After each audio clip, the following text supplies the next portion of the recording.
All right, welcome. It's that time again, SMLTSA Mondays. This is getting quite interesting. I'm so excited that we're having to have this platform and we can answer all the questions and all the comments you've been having. It's such a privilege, to be able to be in this. And thank you so much. I see you guys are on there as well. So joining in, Rose Naka is already on here, and Rose is saying, good evening, all. Good evening. We are so excited, Rose. Thank you so much for joining in. And without further ado, I just want to let you know what we are having on today's discussion. We're going to talk about the journal. We've been wanting to get to the journal ever since we started these lives, and we just never got a chance to. So Wendy will be filling in us on that today, and then we will continue on later on to talk about the benefits of the SMLTSA and what activities are they actually involved in and how you can get involved and how that benefits you as an individual and the industry as a whole. And to finish off, it's the big one. How are you going to open your own private practice, your own lab? What does it take? And, even if you don't want to open your own lab, you would want to know if somebody out of the industry asks you, you don't want to look like you have no idea what's going on in your industry. So, we have here Lindo Kutle. Lindo Kutle says there, good evening all. So we are so grateful, Lindo Kutle. Thank you so much for joining us. Take a screenshot. If you're on your phone, take a screenshot and post it on your social media and tag us. So my social media, let me just do this, is Leah Malai. So just tag us and have everybody there that can actually see what we are having on here, right? So let's just get straight into it and go on and talk about what is it that is going on today. Hit that like button and put in the comments. We want to interact with you, and I don't want to take any more of your time. So Wendy, let's get straight into it. We've done these introductions for so long, and I think just a quick round, because every week we're getting new viewers, so just so they know quickly who Wendy is in 2 seconds. Wendy? Good afternoon, everyone. I'm Wendy Solomon. I'm currently the Vice President of the SMLTSA Exco. I also deal with issues pertaining to education, the journal, amongst others. And my day job, I'm a lecturer at CPUT in Cape Town. Thank you. Thank you so much. And Siyabonga? Introduce yourself to the people. Hello, everyone. My name is Siyabonga Msane. I'm part of the Exco, and I'm also part of the team, the KZN branch for the SMLTSA on capacity of Chairperson. I work at Gray's lab as a cytotechnologist, and I'm part of the scientific advisory committee for cytology, and I'm involved in the portfolios of education partly and PR. And thank you. PR, that's a lovely one. So PR in medical technology, that's just something else. So we have here Londiwe Matlava says, good evening all. Thank you so much for joining. And Londiwe is already saying, thank you, Wendy. It's just amazing, hey? We haven't even started yet, but we are actually grateful that you guys are on here today. So thank you so much. So, Carol, let's hear it from you. Okay, good evening all. Thank you. Nice to be back tonight. So in a nutshell, I have been the president of SMLTSA. I'm currently in the role of acting president for 6 months. But my portfolio on Exco is particularly private practice, but also involved in the other issues. And in my day job, I run the cytogenetics laboratory for PathCare in Port Elizabeth. Thank you. Wonderful. Thank you so much. So let's just get straight into it. Wendy, this is the platform we've been waiting to give you for such a long time. It's absolutely crazy. So let's just get straight into it. So we want to know about this journal, the journal we've all been waiting to hear about. So let us hear it. So Wendy, just tell us a little bit more about what the journal is about, who is it for, and how we can all get involved in it. Okay, thank you, Leah. So the Journal of Medical Laboratory Science and Technology, South Africa, is the official journal of the SMLTSA and our profession. So currently we release 2 issues per year, which is freely accessible to everyone. So this is an open access journal, meaning that all content is freely available. It can be accessed via our SMLTSA website. And the fact that the content is freely available allows there to be a global exchange of knowledge. So this is actually very good for our profession to put out there what we are currently working on, what's happening. And like I said, because it's accessible to everyone, it's available nationally and internationally. So you can register on the journal site as a reader, an author, or a reviewer. And this can all be done via the SMLTSA website. So in terms of authoring or submission of journals, there are different types of articles that you can submit.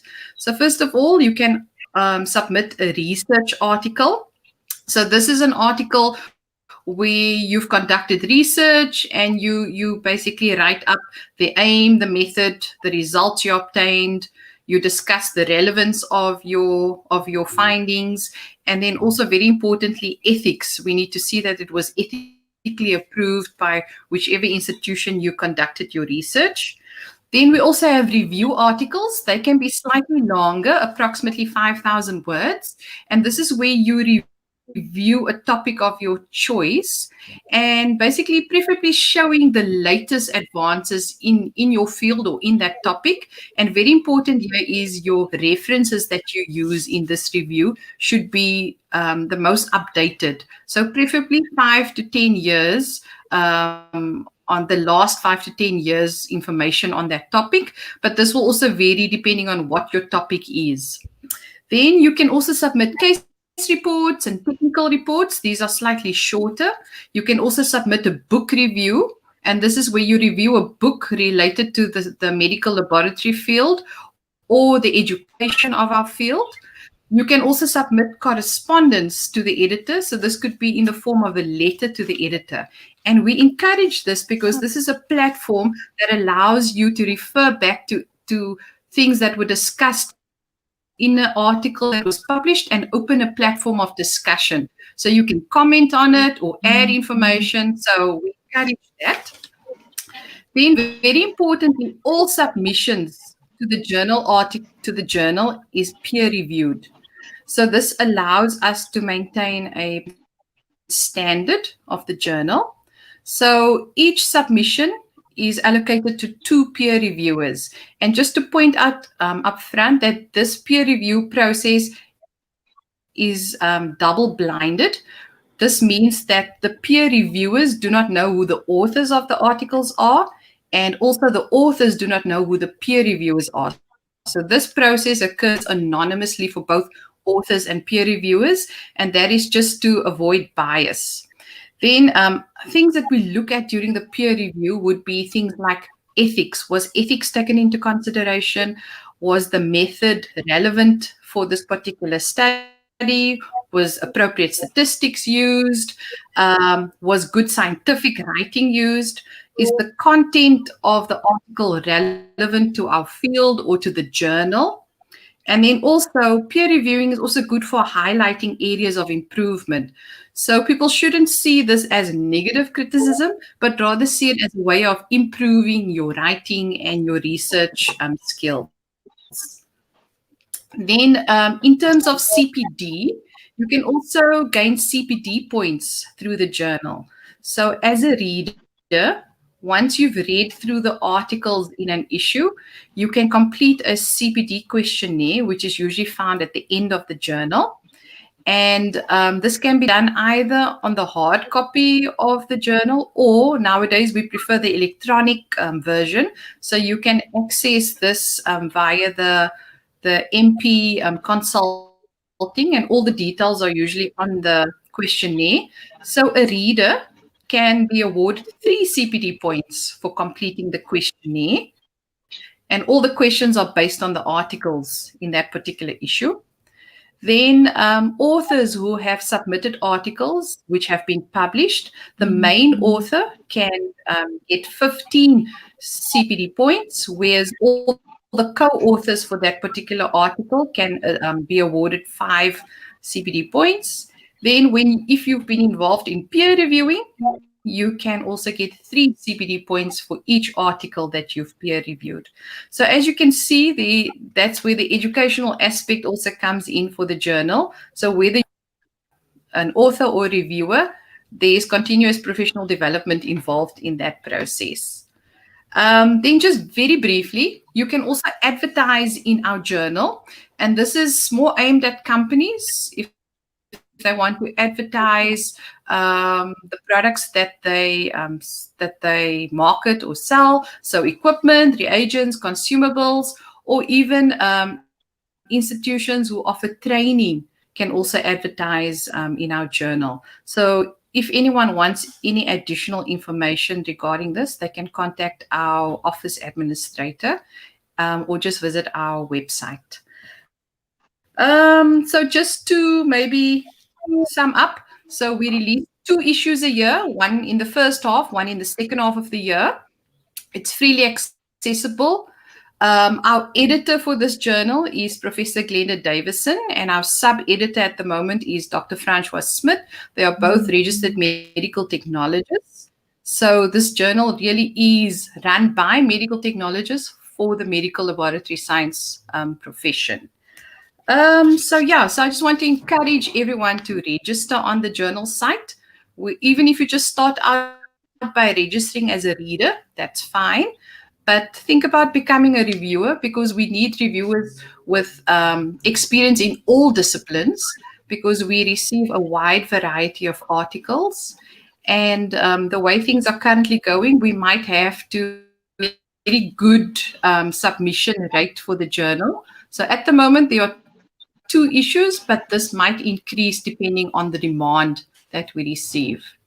So thank you for listening. And if there are any questions, feel free to pop them in the box. Thanks. Wonderful, wonderful. I'm so excited about this. And Londiwe Masaba is saying here, I'm truly excited, and I believe Londiwe is also going to be involved in multiple forms of this journal, right? As a writer, as a reader, and as a reviewer. So are there any minimum requirements for someone who is going to be a reviewer, or is the need just expertise in the field? And expertise being, is there like minimum number of years that you have to be qualified in that field, or what exactly is the criteria for a reviewer? So we don't really specify particular requirements like minimum working experience. However, we do acknowledge that certain people might be inexperienced, but this is an ideal platform to learn. So usually the editor would review the experience of the peer reviewer, and then maybe couple them with a more experienced reviewer. So in that way, the inexperienced person gets the experience in doing the peer review, but there is the added benefit of a more reviewer also commenting. So, and I think the editor is also there to guide the reviewers. So the experience for inexperienced people, but we also do have very experienced and qualified reviewers assisting us. Wonderful. I have a question here from the audience. Rose Naika says, does the journal still advertise vacancies in the profession? I know this was done in the past, also in the METEC newsletter, But the problem with advertising vacancies in the journal is that we only have 2 issues per year. So if you want that information to get out to readers faster than waiting for the next issue to be published, I think it would be more beneficial to have things like that advertised on the website as opposed to in the journal.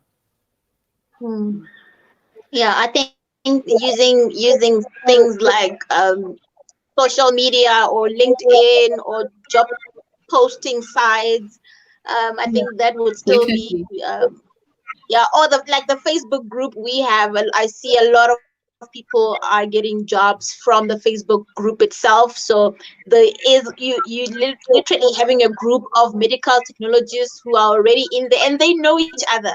So if you're looking for someone in a different demographic, or if somebody is with a specific discipline that they're qualified in, they can refer someone to you in the group.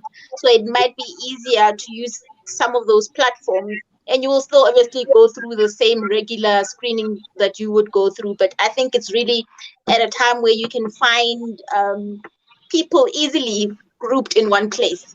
You know, going to LinkedIn, going on to Facebook groups and all of that, I think is a great place to go to. But that's just a thought. Advertisements, yes, if it's advertisements for products or your lab or your own event that's coming up, I think that's definitely a great place. For example, if your event is like an annual event coming up in a session before, you can use the journal, because then it's a long-term event or a conference that's coming up, so you can still use it. But for job posts, I think I agree with Wendy that it's a little bit of there's not enough of it going around for you to be able to do it. So we do appreciate there's more people coming on there. Please do hit us up with the comments, take a screenshot, and definitely tag us on there. So tag us. You will find SMLTSA Tigerberg on Instagram, so you can follow them on there as well. And absolutely just join us. So here is my details for my social media. So go on there and tag me also, take a screenshot, and we will be able to call out your name on the next live session that we have to thank you. So let's just carry on with this. I want to know, is there any more questions on the journal itself? So I just want to find out, I don't know if I'm just like all moneyed or what, but do peer reviewers get paid? I mean, that's like, am I the only one with this question in my mind? Do peer reviewers get paid? Okay, so Leah, the answer there is no. They don't get paid in monetary value. However, the benefits are, in addition to your CV, you get exposure to what is happening out there in terms of research. And then also you get the Cpd points. So those are the benefits besides monetary payment for peer reviewing.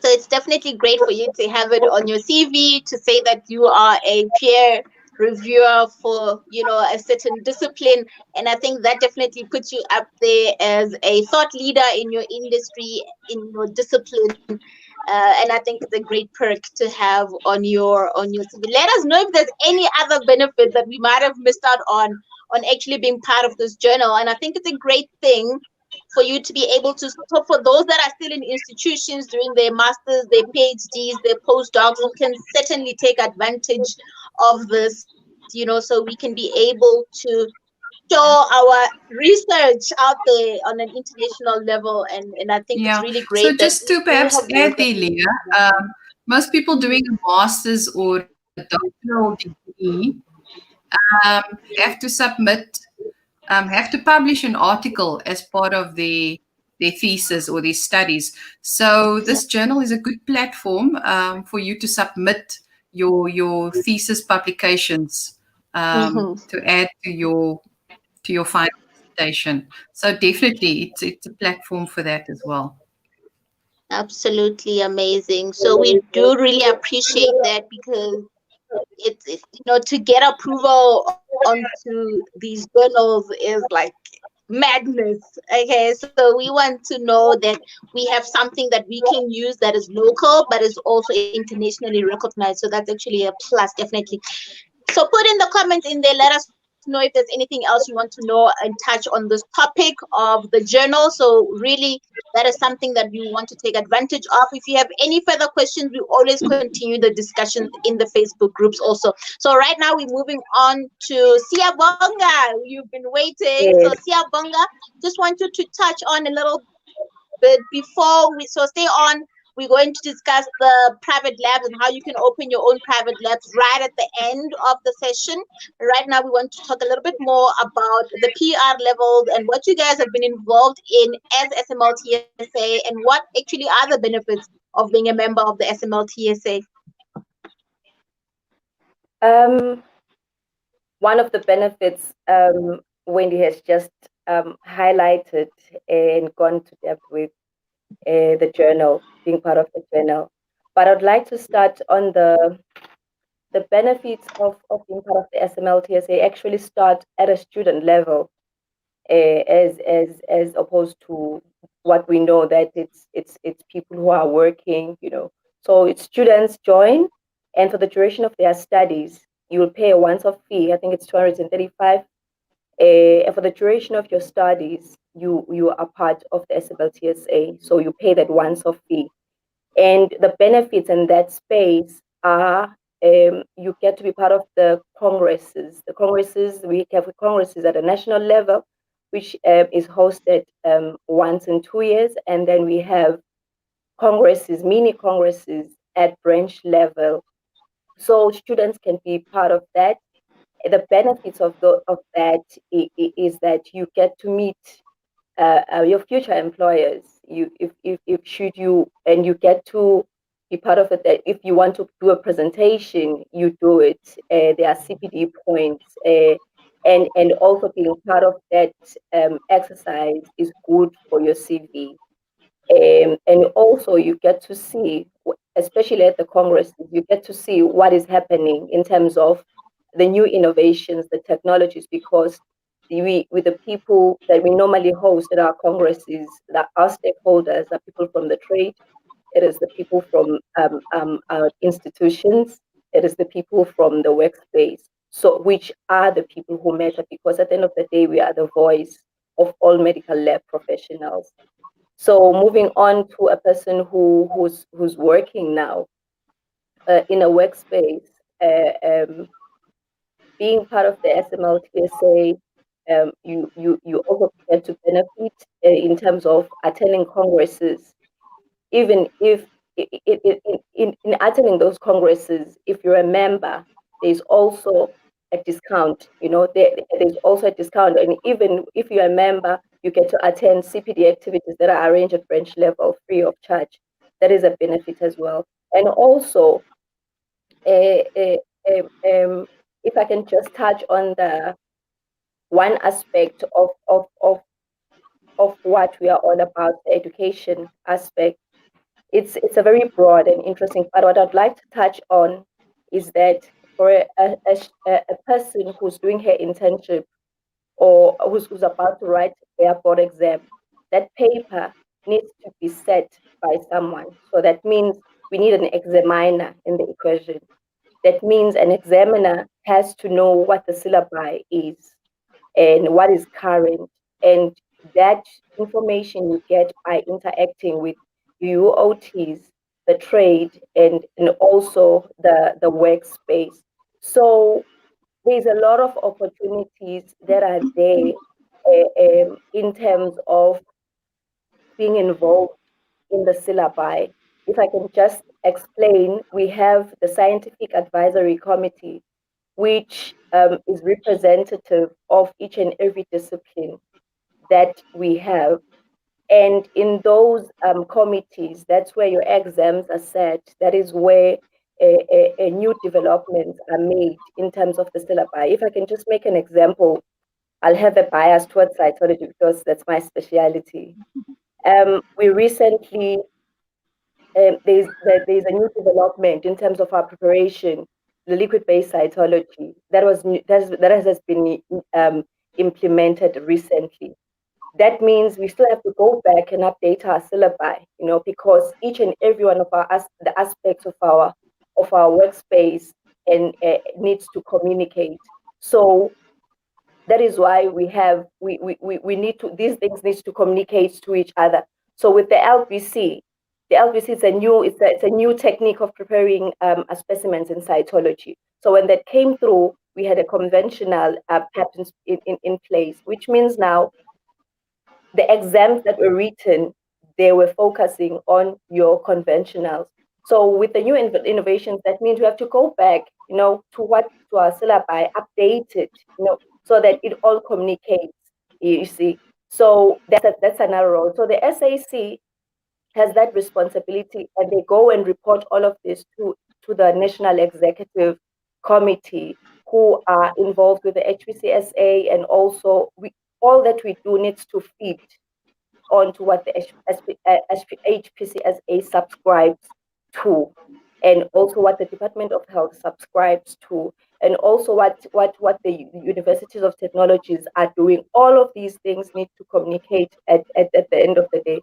So you have your NEC, and I'm mentioning all these levels. These are not people that are taken from outside. These are people that are in our professional spaces that have taken membership with the SMLTSA, and then they've realized these opportunities, and that they've noticed an area of interest, and then they've decided to partake in it. I'm going far along. I'm not sure. Does anyone want to ask a question?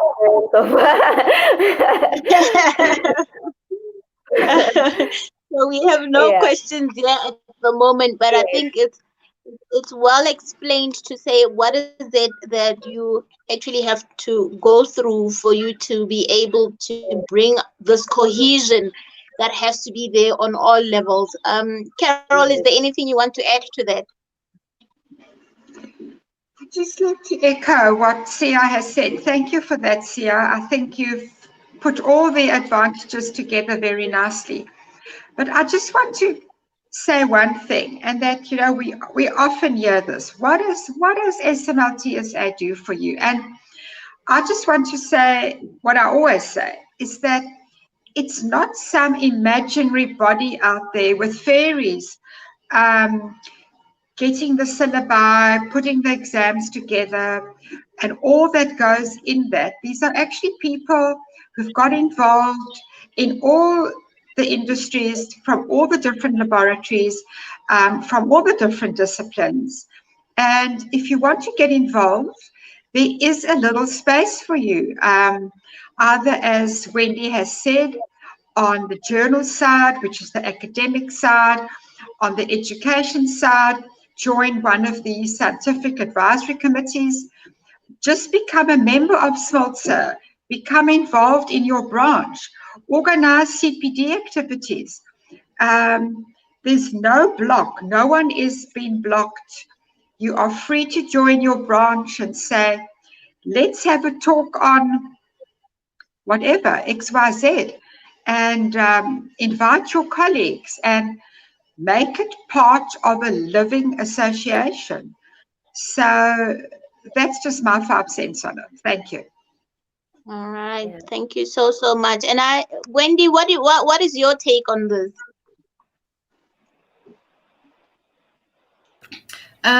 So just to add a bit onto what both Carol and Sia said. So I come from an academic institution, CPUT. So we encourage our students from the very first year of enrollment for the degree course to join the SMLTSA. Because by joining the SMLTSA, you're joining this body of people in the profession that you want to enter one day, or that you are being part of. And it's a way of networking, meeting people out there in the profession, learning about your profession, and gaining knowledge about your profession, which will aid you in your employment. So one day, if you happen to go to an interview and one of the panel members is someone who you've met at SMLTSA functions, or you've spoken to at a conference, that is something that's in your benefit. You are visible. People have seen you. You have shown an active interest in your profession. So coming back to that question, people asking, what does the SMLTSA do for you? The SMLTSA is you. It's the profession. It's not people sitting on the committee or the exco. We are just people that are performing certain tasks that needs to keep the organization running. But the SMLTSA is actually its members. Those are the people that make up the SMLTSA. And we are quite a big profession. We have people across the country, but the members that we have in the society is just a drop in the bucket of the medical laboratory professionals out there. So once again, the SMLTSA is as strong as its members. So the more people join, the more we can grow as a profession, and effect changes that we want in the profession. I think that's all I want to add for now. All right. I'm so excited about that because I must say, this is my own testimonial. My first introduction, and I've said this before, my first introduction to the SMLTSA was when I was doing my own master's, and I went to present my work at the Congress itself. And I got to meet so many people in the industry, in the trade, from the institutions that I would have never, ever, ever in my life have met anywhere else. And I took advantage of that. They are my friends today. They are, I mean, some of them I met in the interviews before I met them at the Congress. And the Congress was such a light mood that from there on, it wasn't this very strict interview environment. Now we got to know each other. We got to talk. They got to teach me, mentor me, and coach me. Some of the people that I've met at the Congress are now my mentors and coaches, and I cannot stress enough about having mentors and coaches in the industry, because we think we can do it on our own. We think we can get the information on our own, but I can tell you now, if you can find a body or a group or an event where you can meet these people that you would not ordinarily meet on your own, even if it's something like LinkedIn, connect with them on LinkedIn. So when you meet them at these congresses, you can put the name and the face to that, you know. So I think take advantage of whatever it is that we are exposed to. Go to the events, go to the congresses, and you won't regret it. I must say, if I can put one thing that contributed to my career today, was that one event. Absolutely. Thank you, Leah. I actually would like to just echo that, because I think that, you know, some people have been working for many, many years and they've never been to a single congress, or they've never been to a single, even a mini congress in their local area. And they are actually the losers for that, because exactly what Leah is saying is that it's all about networking, and everyone's talking the same language, but it's on a social platform, and you come away and you have always got more excitement and more positive feelings towards your profession. Absolutely. So absolutely. There's just no better space where, because it's free, they're having fun. You know, yes, it is a corporate event. It's like, but they're more welcoming. Even if you come up and you say hi, or they come up to you and they say hi. And I mean, after my presentation, I had people coming to me and say, "Oh wow, that was an amazing presentation." And by that, you know, then you get invited to dinner, you get invited to sit at the table. It's just an amazing experience. I mean, if anyone else wants to know, I'm more than willing to share this story any other day, and let's just interact here. So Rose Nika is involved, saying you can become an examiner or a moderator. It is very fulfilling as you see how it's going with students and their educators. Being an examiner also helps you to keep abreast of new technologies. I must say, definitely that pushes you to get to know everything that is happening in your industry. So Rose says here again, keeping abreast makes you do research to set the exams and model the answers. So honestly, we really are. And I just to add on to that, like we having opening a whole other platform. For example, Busisi, where Dlamini has been doing YouTube videos teaching about chemistry and its principles. And I think if we can get more people doing that, I mean, I'm doing my part on my social sides, but I think if we can get more people being involved and doing more of these uncommon activities. Social media used to be scary for a lot of us. I mean, I'm totally new to social media, but I found a space where we can connect and learn and enjoy our industry, and only we can make that change for ourselves. And just let's just okay, fine, carry on then to the rest of the session and go on about getting out of the lab and opening your own private practice, your own lab. You've thought about it, you didn't know what to do, you didn't know where to go. There is a session that we did the previous week, which you can get right here on the YouTube channel. But just to add on, Carol, just to recap a little bit, I think the one thing we wanted to know was about the medical aids was the next thing, as to how do you then get involved as a private lab? How do you interact with the medical aids, and what are the requirements from there? Okay, thank you. So I think I'm not going to start right at the beginning because, Absolutely. as Leah has said, on the YouTube you can find the session that we did 2 weeks ago. So I would encourage anyone who's interested to go back and listen to that first. So I'm going to carry on from there and not repeat. So, okay, so now you've got your practice number, which you've received from the Board of Health Funders. And we are currently, as I touched on in our last session, we are currently putting up new HPCSA approved guidelines that will be available to share, which will have up-to-date knowledge for anybody who's interested. Unfortunately, this has been sitting with HPCSA pending approval, and we hope this is going to be released within the next month or so. So let's go back to the Board of Health Funders. They issue you with a practice number. You cannot submit a claim to medical aids without your practice number, as they work on that, and that practice number is linked to your name, is linked to your discipline, and therefore your scope of practice.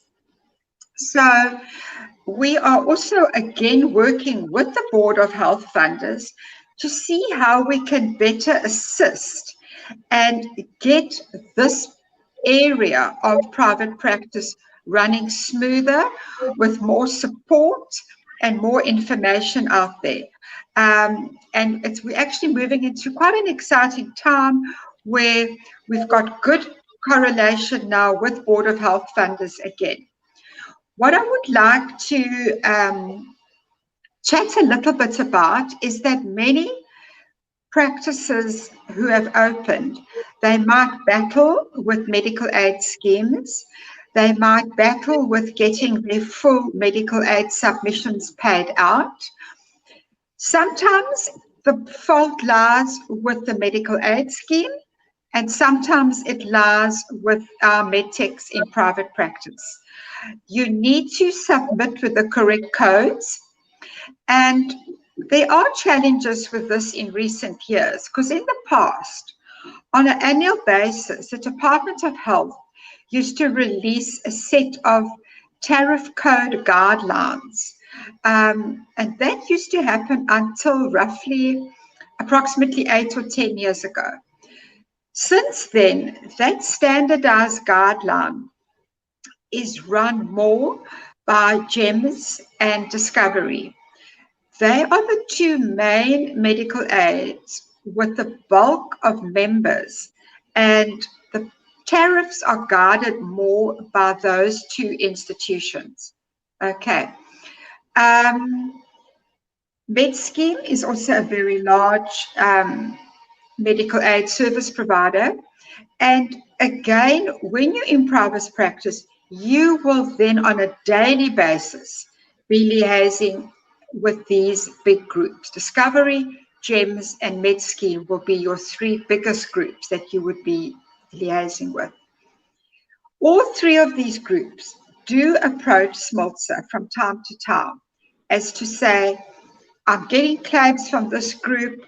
They don't seem to be quite sure of the tariffs they're using. They might be claiming incorrectly. And this is what we hope to be able to assist better with once our guidelines are released. One of the questions that I get quite often is, do we need to have ICD-10 codes on all our medical aid submissions? Up until now, medical aids did not all request that, but they are definitely moving towards that. It's just a way of control and of correct servicing for a particular illness. In other words, if a particular illness has been diagnosed, that is the ICD-10 code, is linked to the diagnosis. The medical aid schemes have a better idea that your costs of tests is correctly linked to the diagnosis, and you are not fulfilling tests that are totally unrelated to that diagnosis. So it makes sense to better control over servicing, and for them to know that the codes match the condition. So I actually want to let just people know out there that another very good way of getting support and guidance is just like we are encouraging members to join SMLTSA, is that within SMLTSA, we have the NMTG, which is the National Medical Technology Group. This is a group that's formed under SMLTSA for medical technologists in private practice. And I would really encourage all the private practices out there to join this, because once again, they network amongst each other and they have the similar problems. So if the one has a problem with a particular medical aid scheme, they can bounce it off the other. The chairperson is Daya Rampasat, and I'm actually going to share. You can go on the website, you can go on LinkedIn, you will pick up NMTG, National Medical Technology Group, and Daya will welcome you to becoming a member. And once again, Daya then links up with SMLTSA, with our private practice portfolio, and we can assist you the best we can. So I would invite any questions on that in our last little bit of time, Leah. Yes, I'm so excited about that, because then there is support, you know, so people don't have to go around not sure what to do, where to go, and all you have to do is be a part of these groups. So here down on the video, you will also see the website that you can visit for the SMLTSA.org.za. So thank you so much. Do you guys have any more questions? Put them in the comment field on there and smash the like button. And like I said before, do share this with anyone who has missed it. There is so much more that we're going to give you from this. Like we said, SMLTSA Mondays have grown. We are here to serve you. We are here for you to be able to get the information you're looking for. But what we need the most out of you is action, for you to be able to take action for what you need to do. It's no use having the information if you're not going to do anything about it. And let's share this information. So don't hold it on to yourself, because you now have the information. Share it and let your friends know. Share it, let your colleagues know, so they can also take advantage of this platform. So I'm so excited. Thank you so much for joining us. And just to wrap up once more, Wendy, final words from you. Thank you, Leah. I think I just want to say that if there are any specific questions pertaining to the SMLTSA or any aspect of the organization, like the journal, please feel free to pop us an email. You can email our office administrator, which will then distribute the queries to the person who can answer them. or alternatively, post your questions on the Medical Technology SA Facebook page, and we'll gladly answer them for you. So once again, I just want to say, join the SMLTSA. The bigger and the stronger we are, the better the change that we can effect. And people always say, what have we done? So post your questions and we'll gladly answer them. And again, thank you, Leah, for creating this platform for us to engage with medical laboratory professionals out there and also network. So You're thank more you very than welcome. much. Thank you so much. I think it's the group that actually makes this. I'm serving the group and I'm happy to do it. Siyabonga, your final words. Thanks, Leah, for the opportunity. What I'd like to say, just to remind people of our fees, for students, it's 248. For affiliates, non-practicing members, it's 284. For associates, qualified technologists, MLS, and technicians, it's 386. I'm just mentioning the bigger amount because there's an option of paying directly and the charges involved. But my last, the point that I'd like to make is that we work in labs that are so rich with information that is reflective of our population. You know, there is so much information that we can write on. There's so much information that we can share.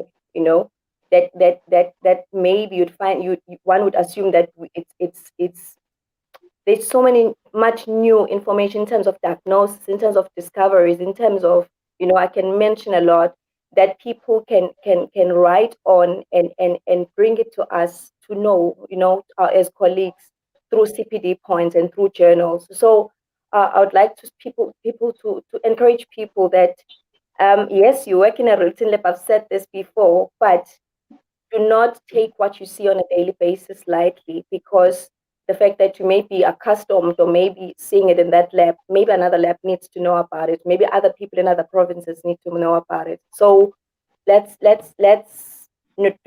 not undermine what we see on a daily basis. It's very important, and it is for the development of our public health. Thank you.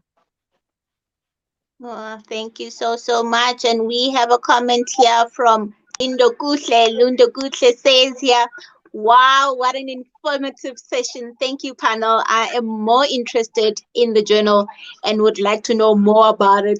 Lindo Kuhle, what more would you like to know? I think we've touched a little bit on the journal. So if there's anything else that you specifically want to know, please just let us know.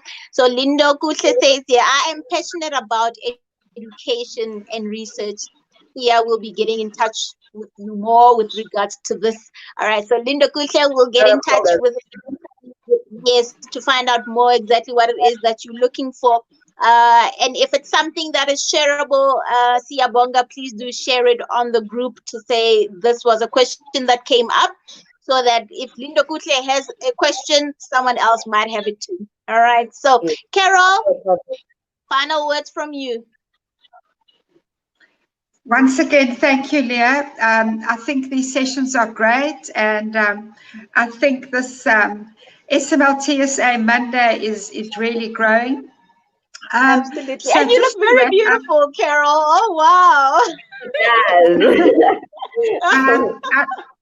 I just want to say that the other thing that we can just touch on regarding notifications of congresses and so on, I just want to stress that every branch has a Facebook page and all notifications are there as well. This year has been a crazy year, and obviously the Congress and CPD activities have been absolutely minimal or non-existent since March. But hopefully 2021, we're going to be able to go full steam ahead, and our Facebook pages will notify everybody. And then lastly, about private practice, I didn't want to touch on exact tariff codes and exact ICD-10 code numbers, but people are welcome to message us, drop us an email, and we'll support you as much as we can. Thank you. Thank you so much. I really appreciate this. Guys, this has been quite an informative session for me as well. Always learning so much. Let's continue the conversation on the social media sites.